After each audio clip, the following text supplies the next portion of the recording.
Hello, I'm Stephanie Honey. I'm a trade policy consultant and a former New Zealand trade negotiator. I do a lot of work on digital trade and particularly looking at the Asia Pacific region.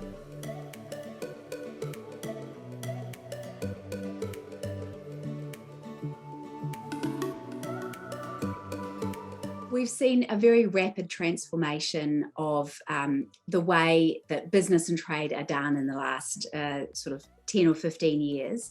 And this digital transformation has thrown up a lot of new questions for regulators and policymakers about the economic, commercial, legal, regulatory and social implications. And so we're starting to see, as this new report shows, a real increase in the scope and volume of regulations that governments are using to regulate the digital economy. And even within economies, we see some of these policies being developed in silos. But certainly, as the report illustrates very vividly, we also see across different economies a great heterogeneity in the approaches that countries take to different aspects of the digital economy. And so we see things, for example, where governments decide to regulate the flow of data across borders or the storage and processing of data, the so-called data localization, driven by concerns about the economic impacts of allowing data to leave their economy, but also in some cases social or other policy objectives, for example, around privacy or cybersecurity, which prompt governments to regulate the flow of data. And the impact of this is actually to curtail and constrain the business that's able to be done and trade, both traditional forms of trade that are digitally enabled and more digital first models of trade as well. And so I think the report shows that this potential for a seamless global digital economy is really being constrained and circumscribed by these new regulatory approaches that are developed.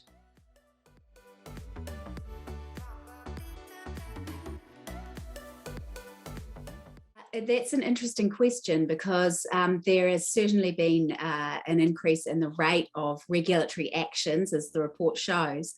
But ironically, we're also seeing the development of a new model of digital economy agreements, a kind of new economic governance for the digital economy that have really been finalised, at least through the pandemic period. So there's particularly in the Asia Pacific region, quite an increasing trend in these digital first agreements that seek to take a more holistic look at the digital economy and bring in some of the new issues that are increasingly being addressed by regulators and policymakers, sort of emerging technologies and kind of frontier areas of policy. So, for example, artificial intelligence, data innovation and data sharing, and even getting into some of the newer areas like competition regulation in the digital economy.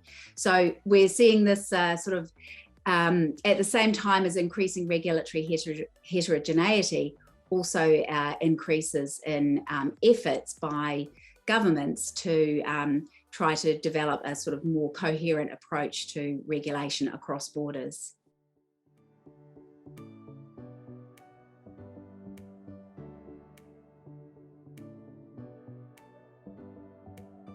Digital trade is effectively a kind of borderless activity. We see, for example, with things like cloud computing or digitally delivered services, they really don't need to be constrained by national borders in the same way as in more traditional models of trade where a tangible object would move from A to B. And really, this also reflects the technological nature of digital trade. When data that is the underpinning, the lifeblood of digital trade, goes from one market to another, it doesn't go in a linear, sort of single package. In fact, I think the sort of classic example is an email the bits of data that make up that email are broken into lots and lots of tiny pieces and might each take their own route to the final destination. So it doesn't really make sense, given that sort of technological underpinning and the economic potential of a seamless digital market, to see this approach that is seeking to circumscribe each individual market or national border. And so, the impact of that is really to reduce the potential economic benefits of digital trade for businesses, especially small businesses, which are least well able to deal with the sort of fragmented global marketplace, but also for consumers and for domestic economic performance, because we see a lot of the benefits being delivered, for instance, by the provision of digital services to domestic firms or domestically oriented firms. There's a very strong correlation between productivity gains and innovation domestically from being able to access digital services. So really the impact of fragmentation is throughout the sort of potential economic activity and value chain. So it's, whether your goals are inclusion, domestic productivity, GDP growth, trade growth, really fragmentation works against all of those objectives.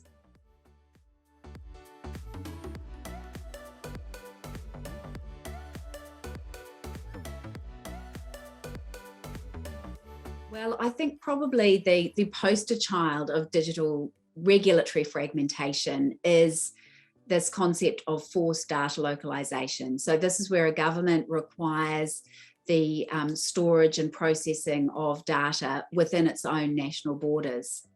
And this is something that we are seeing happening increasingly, and many governments are now starting to impose either across the board data localization requirements or sector specific requirements, for example, for health data or financial data. And although on the face of it, in some cases that is for legitimate objectives. So for example, there might be constraints on the movement of financial data for prudential reasons. Unfortunately, the impact of that on businesses, and particularly small businesses, can be extremely significant. So if you're a large company, a large multinational, probably having to set up a server to store and process your data in every market that you operate in is a bit of a headache, but it's really not a huge problem. If you're a small firm, a micro multinational, for example, a sole trader operating, in a small way, providing digital services, for example, that is going to be a significant additional impost on your business model. In fact, it may mean that small businesses are just not able to access global markets, which is really meaning that we're not realizing the full potential of the digital technology and this digital transformation that we've seen, for which, one of the great sort of value propositions has been that it enables the inclusion of small actors in the economy to actually participate in trade. So I think that's very significant. And there's been a lot of great granular research done by in this report, but by others as well, looking at the impact of data localization measures at the national economy level, as well as at the individual firm level. And I think, at whatever level you look at the data, the impact is pretty clear that it's essentially constraining growth, constraining innovation, constraining opportunity in a way that's certainly in these, kind of 2.5 years into a pandemic, we want policies that are moving in the other direction. So, it's really rather unfortunate that governments are choosing to deploy this particular form of regulation when there may be other ways to address the concerns that they are attempting to, meet.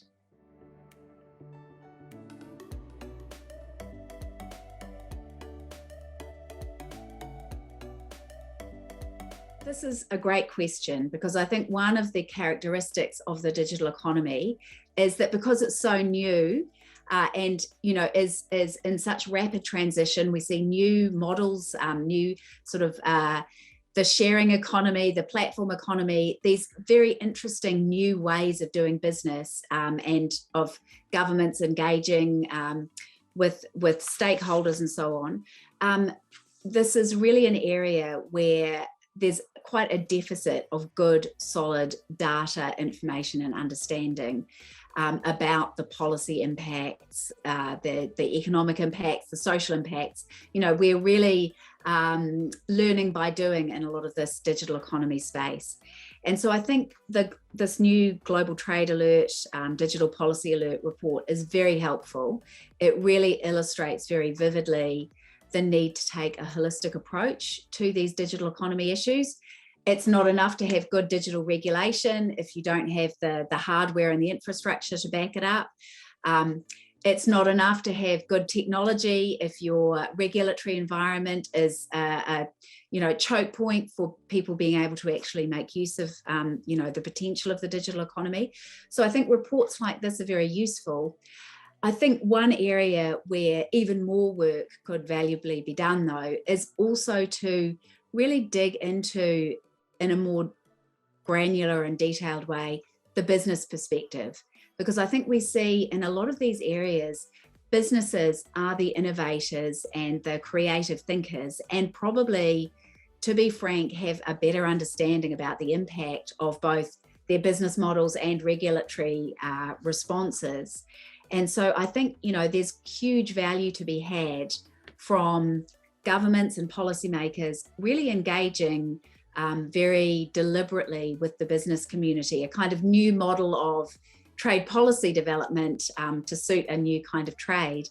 And I think it's also very interesting to see in some of the newer digital agreements that we're seeing emerging.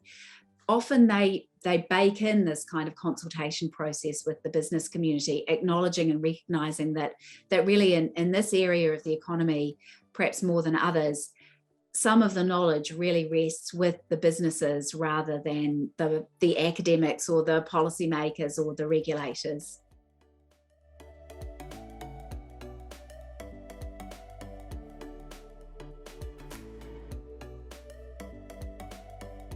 This is an excellent question, because I think this is one of the most interesting areas of the digital economy from a kind of trade policy perspective.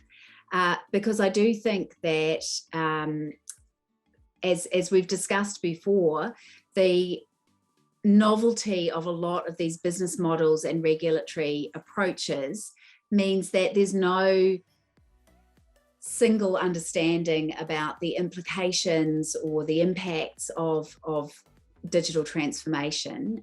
But there is a lot of value to be had from policymakers and businesses and regulators and academics all having a conversation about it. And I think some of the most potentially fruitful work in this space is actually happening in the Asia Pacific, where we have a wonderful sort of institutional framework in the form of APEC, the Asia Pacific Economic Cooperation Forum, which has had a digital work stream for many, many years, where economies have been able to come together and try and work through the nuances of some of these issues and share experiences, essentially trying to develop a shared understanding about the digital economy.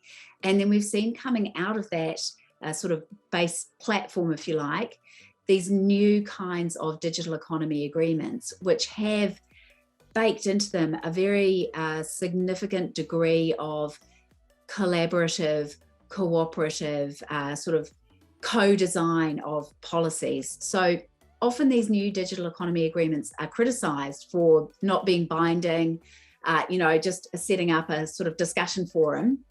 But actually, that's a feature, not a bug, in these kinds of agreements, because what they enable is a shared understanding of, how policies can be best designed for this new world of the digital economy.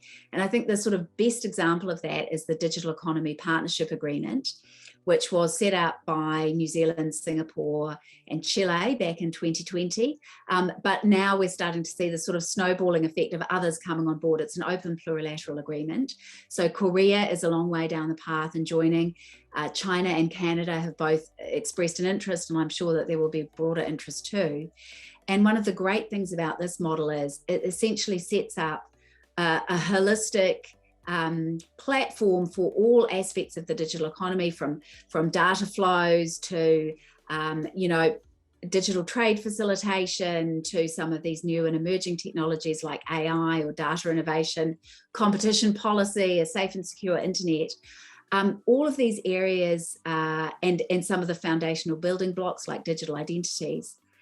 In those areas, it sets up a conversation where the economies involved can actually start to co-design and streamline a more seamless approach to the digital economy, essentially trying to get policy coherence rather than this fragmentation that we're seeing.